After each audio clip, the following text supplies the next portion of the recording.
একটা কারণ ছিল বৈষম্য বিরোধী আন্দোলন। বৈষম্য থাকবে না, বৈষম্য দূর করতে চাই। ব্রিটিশদের বিরুদ্ধে আন্দোলন করেছিলাম বৈষম্য দূর করার জন্য। ব্রিটিশরা আমাদের দেশের মানুষের সাথে বৈষম্য করতেছিল, এই বৈষম্য দূর করার জন্যই তাদের বিরুদ্ধে আন্দোলন করেছিলাম। ভেবেছিলাম এবার বৈষম্য দূর হবে, কিন্তু ভারতের সংখ্যাগরিষ্ঠ মানুষ যখন সংখ্যালঘু মুসলমানদের উপরে আক্রমণ নির্যাতন করতেছিল, বৈষম্য করতেছিল, ভেবেছিলাম বৈষম্য দূর করার জন্য পাকিস্তান নামে একটা রাষ্ট্র কায়েম করতে পারলে বৈষম্য দূর হয়ে যাবে। পাকিস্তান হয়ে গেল, ভেবেছিলাম বৈষম্য দূর হবে, কিন্তু আমরা কি দেখলাম? পশ্চিম পাকিস্তানের মানুষগুলি পূর্ব পাকিস্তানের মানুষের সাথে বৈষম্য করছে। ভাবলাম দেশকে আলাদা করলে বৈষম্য দূর হয়ে যাবে। 71-এ দেশ ভাগ করলাম, ভেবেছিলাম এবার মানুষ মুক্তি পাবে, শান্তি পাবে, অধিকার প্রতিষ্ঠিত হবে। কিন্তু 71-এর পর থেকে 53 বছর পর্যন্ত যারাই ক্ষমতায় ছিল তারা বৈষম্য দূর করতে পারে নাই, তারা মানুষের অধিকার প্রতিষ্ঠিত করতে পারে নাই।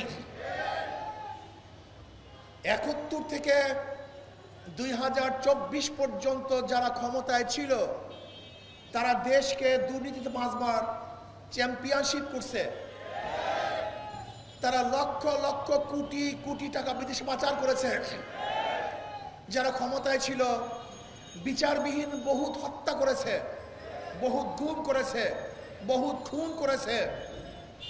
যারা 53 বছর ক্ষমতায় ছিল বহুত মা বোনেরা ধর্ষিতা হয়েছে। যে বৈষম্য দূর করার জন্য আন্দোলন করেছিলাম, সংগ্রাম করেছিলাম, কিন্তু আজও শ্রমিকরা তাদের অধিকার আদায়ের জন্য, তাদের ন্যায্য প্রাপ্তির জন্য আজকেও রাস্তায় আছে, আন্দোলন করছে। আজকেও শিক্ষকরা তাদের অধিকারের জন্য আন্দোলন করছে। আজকেও হাজারো জেলেরা তাদের অধিকারের জন্য আন্দোলন করছে। গার্মেন্টস সেক্টর বলেন, শ্রমিক বলেন, মজদুর বলেন, চাকরিজীবী বলেন, পুরুষ বলেন, মহিলা বলেন, মিডিয়া কর্মী বলেন, যত প্রকার, যত ডিজাইনের, যত পেশার মানুষ বাংলাদেশে আছে সবাই বৈষম্য শিকার। 5ই আগস্টের পরে ভেবেছিলাম এবার বৈষম্য থাকবে না, এবার মানুষ মুক্তি পাবে, মানুষ শান্তি পাবে, মানুষের অধিকার প্রতিষ্ঠিত হবে। কিন্তু কি দেখলাম? 5ই আগস্টের পরেও আবারও বিচারবিহীন হত্যা, আবারও কি দেখলাম?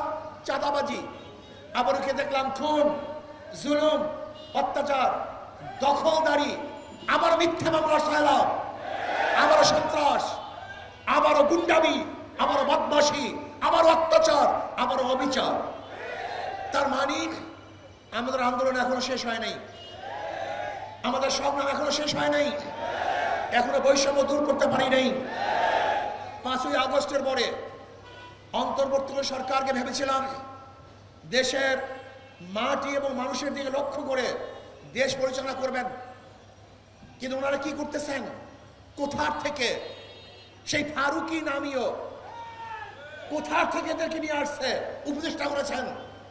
আমি বর্তমান অন্তর্বর্তীকালীন সরকারকে প্রশ্ন করতে চাই, ফারুকি সাহেবের কোন গুণের কারণে, কোন যোগ্যতার কারণে ফারুকি সাহেব তিনি উপদেষ্টা হলেন? এই জাতি জানতে চায়। আমি ডক্টর ইউনূস সাহেবকে বলবো, আপনি আন্দোলন করেন নাই, আপনি সংগ্রাম করেন নাই, আপনার রক্ত দেন নাই, আপনার জীবন যায় নাই, আপনার পরিবারের কেউ শহীদ হয় নাই, আপনার দলের কেউ হত হয় নাই। এদেশের হাজারো মানুষ শহীদ হয়েছে, এদেশের হাজারো মানুষ পঙ্গু হয়েছে। আপনি বারবার ওয়াদা করেছেন যারা আহত হয়েছে, নিহত হয়েছে, সেই পরিকাঠামোকে দেখবেন, তাদের চিকিৎসা প্রদান করবেন, কিন্তু আপনি ক্ষমতায় বসার পরে আজও তাদের চিকিৎসা ব্যবস্থা করেন নাই, শহীদ পরিবারের ন্যায্য অধিকার প্রতিষ্ঠিত করেন নাই। আপনি কোথার থেকে ক্ষমতার মসনদে বসে ফারুকি সহ যেই সমস্ত বিতর্কিত উপদেষ্টা আছে, যদি অবিলম্বে তাদেরকে পদত্যাগ করতে বাধ্য না করেন তাহলে আপনার বিরুদ্ধে কর্মসূচিতে বাধ্য হব। আপনারা জানেন ইসলামী আন্দোলন বাংলাদেশ যা বলে তা করে, যা বলে তা করে। ইনশাআল্লাহ বলেছিলাম যতদিন পর্যন্ত শেখ হাসিনার পতন না দেখবো, আল্লাহ যেন আমাকে মৃত্যু না ঘটান, সেই চোখে পতন দেখিয়েছেন। আমি উপদেষ্টাদের বলবো, গাড়ি আর বাড়িতে নিজেকে ভুলে যাবেন না, এদেশের রক্তের সাথে গাদ্দারি করবেন না, ভারতের সাথে হাত মিলাবেন না, আজকে জনগণের বাহিরে অন্য কোনো চিন্তা করবেন না। আমি উপদেষ্টার সাথে যখন দেখা করতে গেছিলাম, আমি বলেছিলাম কোনো অবস্থাতেই যেন বিদেশে কোনো সংস্কৃতি আমাদেরকে চাপিয়ে না দেওয়া হয়। যদি বিদেশে কোনো সংস্কৃতি আমাদেরকে চাপিয়ে দেওয়া হয় তাহলে আর একটা আন্দোলন হবে, আর একটা সংগ্রাম হবে। ওই ভারতের কোনো দালাল, ভারতের কোনো পাঁচটা গোলামদেরকে এদেশের মানুষ উপদেষ্টা দেখতে চায় না। এটা হবে না। করবেন কিনা জানি না। যদি না করেন তাহলে বিসমিল্লাহ বলে আপনার বিরুদ্ধে আন্দোলন শুরু হবে। যা হবে রাজপথে হবে, মোকাবেলা হবে রাজপথে হবে। দেখবো আপনি কিভাবে রাখেন, কোন শক্তিতে রাখেন, এটা দেখবো ইনশাআল্লাহ। আজকে দ্রব্যমূল্যের ঊর্ধ্বগতি রোধ করতে পারছেন না কেন? কি করতেছেন? দ্রব্যমূল্যের ঊর্ধ্বগতিকে অবশ্যই নিয়ন্ত্রণ করতে হবে। কোন জায়গায় ডিস্টার্ব, কোন জায়গায় সিন্ডিকেট, কাদের মাধ্যমে আজকে এই অবস্থা হচ্ছে তাদেরকে চিহ্নিত করতে হবে। মানুষের দ্রব্যমূল্য তাদের নাগালে নিয়ে আসতে হবে। আমার গরিব, আমার শ্রমিক, আমার মজদুর, আমার জেলে, আমার চাষি, আমার কামার, আমার কুলি, তারা গোটা ভাত খেয়ে আনন্দে ঘুরবে, তারা বস্ত্র পরিধান করে হাঁটবে। আমার বাংলাদেশে একটা নাগরিক খোলা আকাশের নিচে থাকবে তা দেখতে চাই না। প্রত্যেক নাগরিকের বস্ত্র, বাসস্থান, খাদ্য, চিকিৎসার গ্যারান্টি দিতে হবে। এইটা আমাদের দাবি, এইটা আমাদের দায়িত্ব। আজকে অন্তর্বর্তী সরকারকে বলবো, দেশ নিয়ে চিন্তা করুন, মানুষ নিয়ে চিন্তা করুন। ওই কয়েকজন চাটুকর দালালদের চিন্তা যদি চলেন তাহলে শেখ হাসিনার যেই পরিণত হয়েছে আপনার একই পরিণত হবে। এদেশের মানুষ না খেয়ে থাকতে পারে কিন্তু গোলামি করা জানে না। এদেশের মানুষ না খেয়ে থাকতে পারে কিন্তু গোলামি করতে পারে না। এদেশের মানুষ ভুকা থাকতে পারে কিন্তু কার পার নিচে মাথা মতো করতে পারে না। এদেশের মানুষ ব্রিটিশদের বিরুদ্ধে আন্দোলন করেছিল, এদেশের মানুষ ভারতের বিরুদ্ধে আন্দোলন করে পাকিস্তান রাষ্ট্র গ্রহণ করেছিল।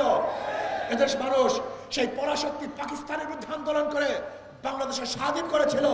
এদেশের মানুষ 5ই আগস্ট বাংলাদেশের গোটা নিয়ন্ত্রিত যে সরকারের সাথে ছিল নিয়ন্ত্রণ, সেই সরকারকে মোকাবেলা করে এদেশের মানুষ শেখ হাসিনাকে এদেশ থেকে ভাগাতে বাধ্য করেছে। আপনি চিনেন বাংলাদেশের মানুষ কারা? এদের চরিত্র কি? এরা না খেয়ে থাকে কিন্তু কোনোদিন গোলামি করতে পারে না, না খেয়ে থাকে কিন্তু মাথা নত করতে পারে না। কাজে আসুন, যাদের মাধ্যমে লুটপাট চাঁদাবাজি হচ্ছে এদেরকে দ্বিতীয়বার আমরা ক্ষমতা দেখতে চাই না।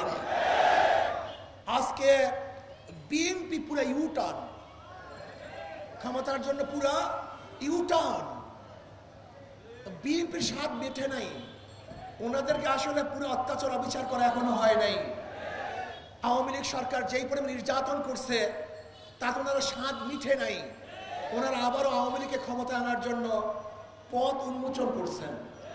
কারণটা কি? চোরে চোরে হালি, এক চোরে বিয়া করে আর এক চোরে হালি।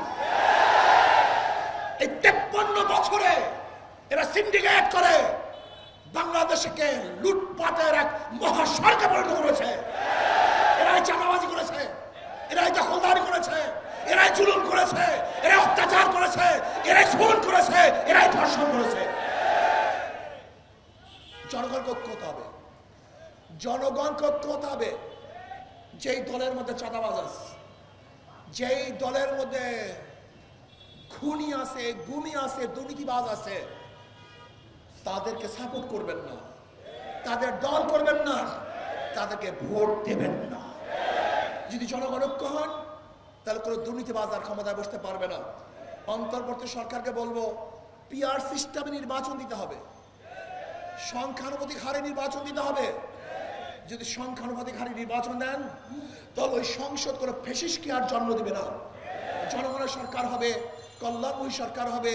কাজে আসুন আগামী নির্বাচনে শান্তির প্রতীক হাত পাখা, সবার প্রতীক হাত পাখা, জনগণের প্রতীক হাত পাখা, মুসলমানের প্রতীক হাত পাখা, হিন্দুদের প্রতীক হাত পাখা, শ্রমিকদের প্রতীক হাত পাখা, পুরুষ মহিলা সবাই প্রতীক হাত পাখা। এই হাত পাখাকে বিজয় করেন তাহলে ইনশাআল্লাহ দেশ বিজয় হবে। হাত পাখাকে বিজয় করেন তাহলে জনগণ বিজয় হবে। আল্লাহ আমাকে এবং আমাদের সবাইকে সম্মিলিতভাবে দুর্নীতির বিরুদ্ধে আন্দোলন করে ইসলাম দেশ মানবতার পক্ষে কাজ করার তৌফিক দান করেন। আল্লাহুম্মা আমিন।